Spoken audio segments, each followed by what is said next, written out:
Good day, everybody. Welcome. We are thrilled to have you all here with us. My name is Rob Carr. I'll give you a little bit more formal introduction here in just a few moments, joined by Christopher Phillips from the National Center on Accessible Digital Educational Material and Instruction. And we're here today to talk a little bit about why you need to act now and understanding the new pre-K through 12 digital accessibility requirements.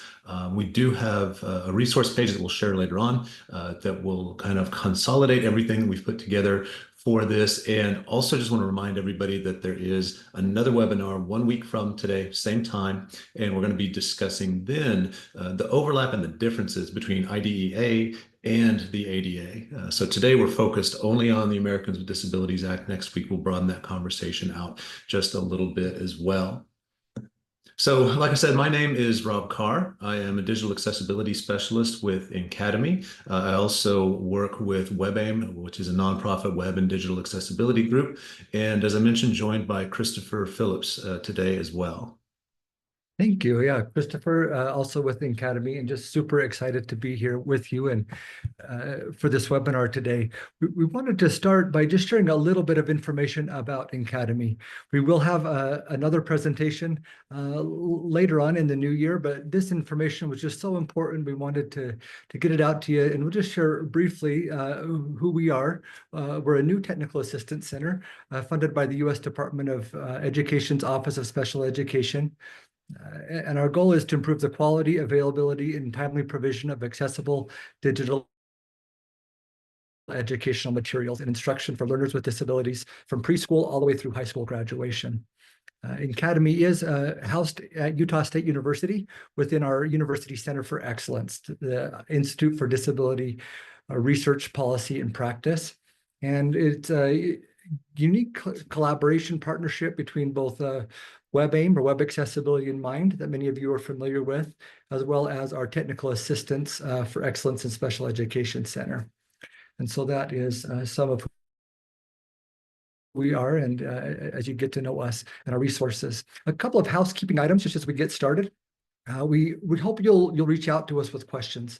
Any questions you might have, go ahead and put them to any time in the session in the Zoom Q&A. The Zoom chat is open as well, and that's just for you to talk to each other, share.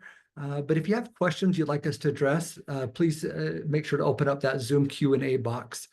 And then towards the end, after we do some presentation, we will have some time for just a more open Q&A. And if you'd like to go on mic at that point, we just ask that you raise your hand to do so. We'll call on you and you can share your question with everybody live in the webinar.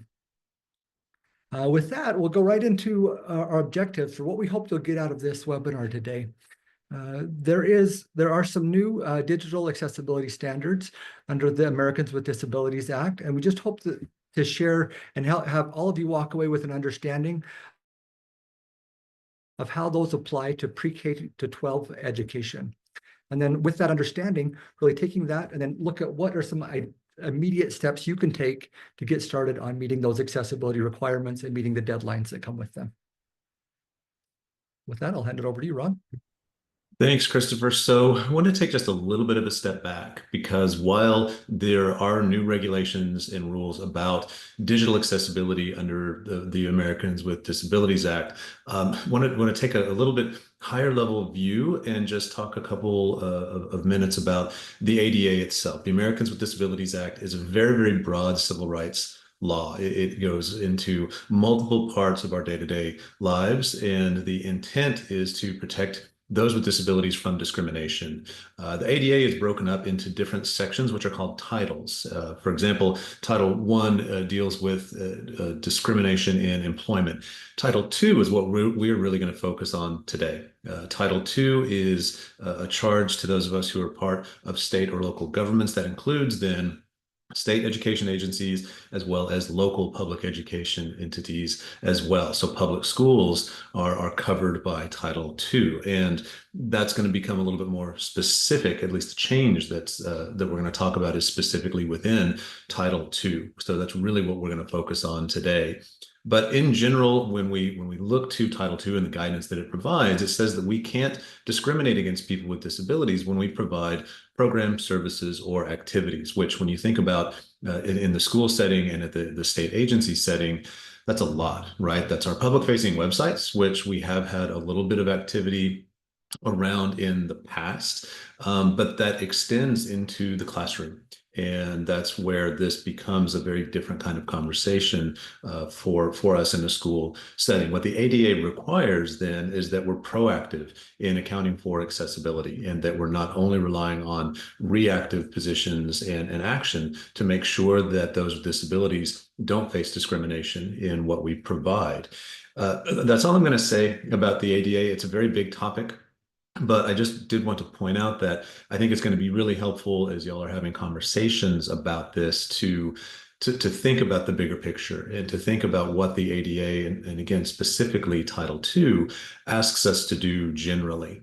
But that doesn't mean that these changes aren't very specific. So what we saw in the spring back in April was the Department of Justice publish a set of new regulations that are very, very specific to our technology environments. And again, think about this through a proactive lens, and we'll dig into that a little bit more here in a few minutes.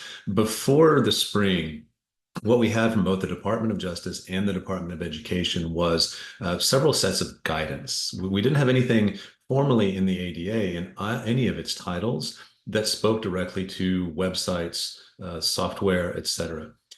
So prior to the spring, we didn't have this at all. There wasn't any kind of reference to technical standards that we might refer to help us to actually measure accessibility. There are international technical standards that we'll talk about a little bit more here in a few minutes that never were written into any part of the ADA. And we did, though, see a lot of enforcement activity from the Department of Justice and the Department of Education, both in trying to motivate different public entities as well as private entities to improve accessibility in their digital offerings. Since April, since this final rule was published, since these regulations were published, we have a big change, a big add to Title II, again, just to the piece that aims at the public sector. There are lots of pieces of this that we'll dig into a little bit of depth, but just to give you an idea of a couple of the highlights that are in the new Title II regulations. One, we do have a technical standard, and it does get very technical, and we'll speak a little bit to kind of needing to reach across your entity to be able to really pull this off in a holistic and sustainable way. But this technical standard is called Web Content Accessibility Guidelines, or WCAG, WCAG. And in the ADA now, we are guided to refer to WCAG version 2.1 level AA. Again, this could be in and of itself a whole other talking about WCAG, but we will have plenty of resources for you to be able to follow up to learn more about the standards and how they do fit into this conversation. There's also, importantly, a specific timeline for conformance to the new rules, depending on the census count that your district or your school has as far as the audience that it serves. You have either until 2026 or maybe 2027 to conform to these new standards. For most, it's going to be 2026 because of the way that's calculated. Again, that's something you can dig more into with some of the resources we'll provide later on. We do anticipate continuing enforcement activity under the ADA.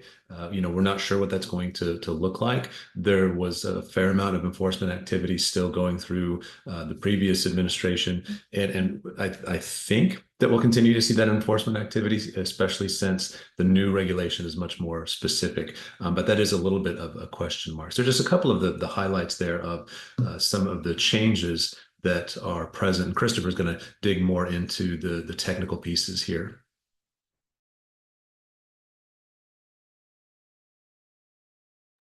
Thank you, Rob.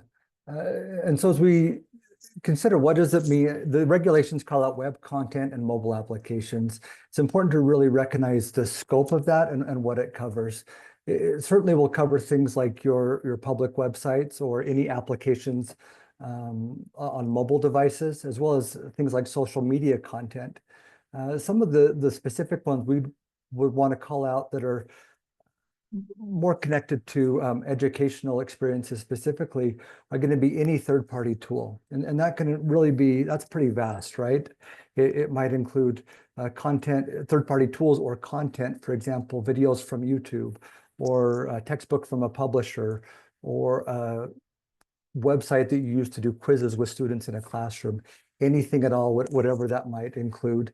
And then, of course, just all digital educational material and materials and instruction, which is a area that we'll be addressing specifically from NCADEMI. And as we think about the impact of that, first maybe looking at state and local education agencies, uh, this is going to likely require new policies and standards. Some states already have these in place, or local education agencies, but for many state and local education agencies, those types of policies and standards around digital accessibility just don't exist yet. They may exist at a state level or other areas where you can kind of pull that in, as well as training and support resources for uh, whatever people are going to need to be able to provide that, to get their material and that digital content from where it is to where it needs to be. There's going to need to be a lot of help to get that, to make that happen. And as well, just some new and additional conversations with risk assessment and compliance, groups and divisions. And then certainly there's going to be some big conversations with all procurement offices. And we'll talk a little bit more about that one in just a little bit. But certainly there's going to be a lot for administrators to do, but then also for educators, there's going to have to be some work done for them to make sure that their content that they're sharing with students is accessible. And that's going to include both teacher-created content as well as content that they get from other places. And so even if you're purchasing it from a third party or finding it on another website, the same requirements hold that content that you're sharing with students is going to need to be accessible. We do have a resource we want to share just briefly with you real quick. And one of my team members can hopefully put this in the chat here. Let me just jump over. There's an ADA Title II roadmap that we hope you'll all take a look at, and we'll come back to this in a little bit, and especially in our coaching session later on. But this is really just a step-by-step, some tiers of things that you can do, starting with tier 1 of how to get started and as far as meeting these new requirements. And so really would encourage all of you to take a look at this, review this, and like I say, we'll go into a couple of specific steps from that here shortly. But before that, we want to take a look. There are some exceptions included in that, and Rob's going to tell us a little bit more about those. Yeah, so it's not uncommon to find exceptions in laws like this. And one of the things that the Department of Justice wrote in its long form of the rule is that it really weighed the additional ask that this new regulation puts on entities in the public sector against the benefit to those that have disabilities. And there were some exceptions in the draft that did not make it. But when a draft of the rule was published a few months ago, there are several that didn't make it over. There are two that are notable, but the ones that are here, I want to talk through just a little bit to give you an idea. The notion again here is to not place too large of a burden on the entities that need to comply with this rule. So we have exceptions. There are, I think, 5, but we've kind of grouped them to discuss because some of them are very, very similar. There are exceptions for things that aren't really being used or that people don't need to engage in a program, service, or activities. One is archived web content, and the word archived is very specific here, meaning that this is content that really people don't need. It's there for, research or historical purposes, and it's stored in a place on the website or within a web presence that is clearly labeled an archive. And then there are 2 exceptions that are very similar as far as the way they're structured. They just deal with different kinds of electronic content. So we have an exception for, we'll call it old electronic documents. These are Word documents, PDFs, things like that, that are published before the conformance deadline. And similarly, an exception for old social media posts, so Facebook or X or what have you, that again are posted prior to that deadline. Now, That does allow some room under the ADA, the way it's written, and with that conformance deadline for you to maybe wait to address accessibility in those. But we're advising entities and individuals to go ahead and start trying to fold accessibility into the creation of those documents now, so that it's not something that you have to really push up to that deadline. Same with social media. So yes, technically under the rule, you can go until that deadline, but start working on accessibility into these pieces now.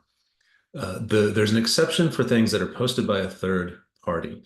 This is different. We talked a little bit about that purchasing. Christopher just mentioned that your third party paid products are very much a big part of this conversation, and we will get more into that.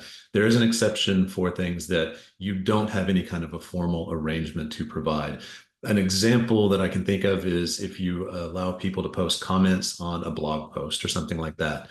That's a third party. You don't have any kind of arrangement with folks. And so accessibility there is accepted. We don't really have a way to control that. And I think that's part of the reason that this exception exists. The final exception is one for individualized documents with, again, really specific criteria. So one, we're talking about those PDFs or Word documents that are about a specific person or a specific account and that are behind a login, that are password protected. In a school setting, if you have a statement of account that students have for their school lunches, for example, and it's unique to that student's guardians are the only people who might log into that, and they have to get a login, username, and password, then that, the way I interpret it, would probably fall under this kind of an exception. So a few things, again, there's a lot more that you can go and read and discover about this, but we just wanted to point these out and at least introduce them to y'all. Remember a couple of things. One, you still have a requirement under the ADA. This is an existing obligation that if someone who has a disability needs to access one of these things that falls under an exception, you do still need to provide an accessible version to them. And just in general, when content is required for somebody to move through a program or a service or an activity, generally speaking, it's not going to be exempt. I think that especially kind of reflects back on the notion of archive. If you have school board meeting notes that go back however many years, if there's one of those that stands out, that because of something that came up in discussion, people do still actively use it, members of the public actively go through and download or read that content, it may not fit that definition, because at that point it may well be something that is part of your program, service, or offerings. So just bear that in mind. Anything that people need to use to get through a program, service, or activity is likely not going to be an exemption. So go ahead, That's Chris. fantastic. Thank you so much, Rob. I want to go back real quick to one slide as we consider the scope of these requirements and all the different digital content that is impacted by these new regulations. Many of you may have already started hearing from different vendors, many of them offering legitimate, helpful tools and services. There are also some companies out there that may be providing one-click type of fixes, or install our tool and it'll fix all of your problems. We would just offer a brief caution against those types of tools. And again, that's a discussion that we can maybe expand upon, or we'll have resources around. But often making content that's not accessible does take work. And so anything that's offering really quick fixes or magical solutions, just be a little bit cautious of those types of services. We have a couple of things with this basic understanding around, we want to call out and recommend for all of you things that you can do right now today as far as taking some next steps towards meeting these Title II regulations. I will pause real quick though, just as a reminder. In a few minutes, we'll have some Q&A, and any questions you have around anything we've discussed today or other items, we'd encourage you to open up that Q&A box and put your questions in there for us. With that, let's go ahead and talk about a couple of these call to actions. And also just as a reminder, this is part one of a two-part kind of registration that you signed up for. Today is a presentation. On Thursday, we'll have a coaching call where we hope you'll come back to that webinar we'll tackle these calls to action a little bit more specifically, and it'll be more of an open forum. We'll be able to work with you, answer any questions, celebrate some of your wins for some of you who have done some of this. And again, both of these first two calls to action come from that roadmap that was shared a little bit earlier. And so the first one we would recommend is just to find out if there is already an individual or a committee with the responsibility for meeting these new requirements. And if not, we would encourage you to have that conversation. We'll be sharing some resources with you later that will even include an email template you might use to send that out. But for many of you, you might be that person, and so that's great. But if you don't know who is addressing this within your local education agency or your state education agency or even in your school, reach out and have that conversation. The second call to action we'd love to encourage all of you is procurement is going to be a big part of meeting these regulations. We've been reminded that software contracts you're signing right now will be in place for many of you when these new rules go into effect in April of 2026 or 2027. And so really need to make sure our procurement offices are on board as far as reviewing the accessibility of any new software that's purchased and just making sure that it's accessible and is going to be usable for all students.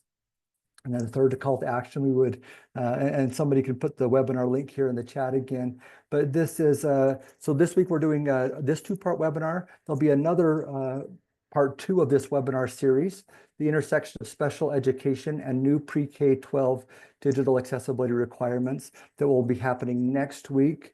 So if you haven't registered for that one, I would encourage all of you to take a minute right now, go over and make sure you're registered there.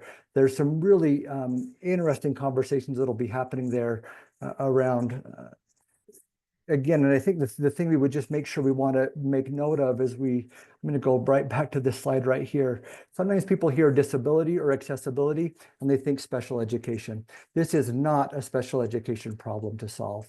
Special education will certainly be at the table and an important member of the team, perhaps, having these conversations. But as we talk about public websites, all instructional content, right? This is all classrooms, all technology.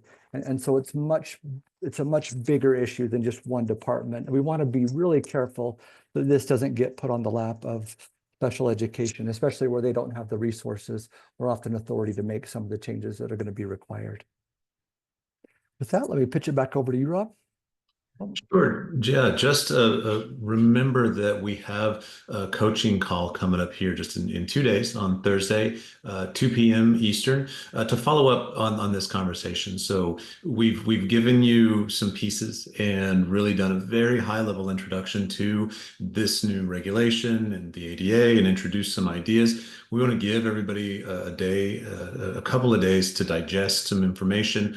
Come back and we're going to have a coaching call, and we've got some structured time. Potentially we are going to be available to try to field more questions. We see a couple of questions that have come through the Q&A, and certainly we invite more of those. But just remember, at this same time here in 2 days, we will be back to go through that coaching call and spend a little bit more time in some more active discussion as opposed to really just presenting.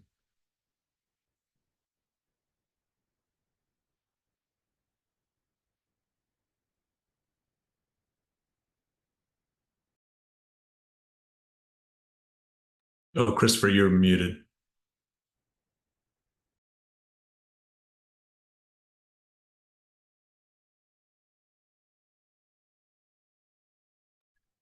Sorry about that.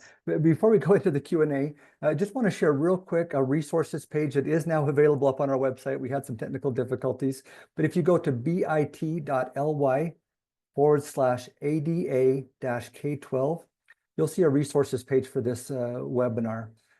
You could download the slides, see a description and some of the resources we've shared.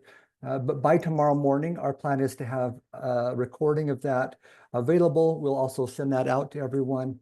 Would encourage you to go back if you need to review anything, but also if there's any attendees or any colleagues who would be great to have at the coaching session on Thursday, you can send them that recording. They can be up to speed, and we'd love to have them join us on Thursday and jump into that conversation.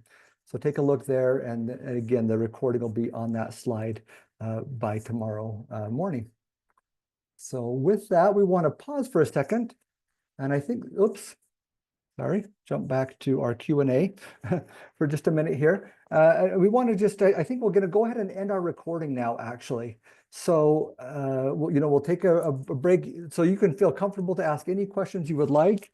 Rob and I will be looking at the questions coming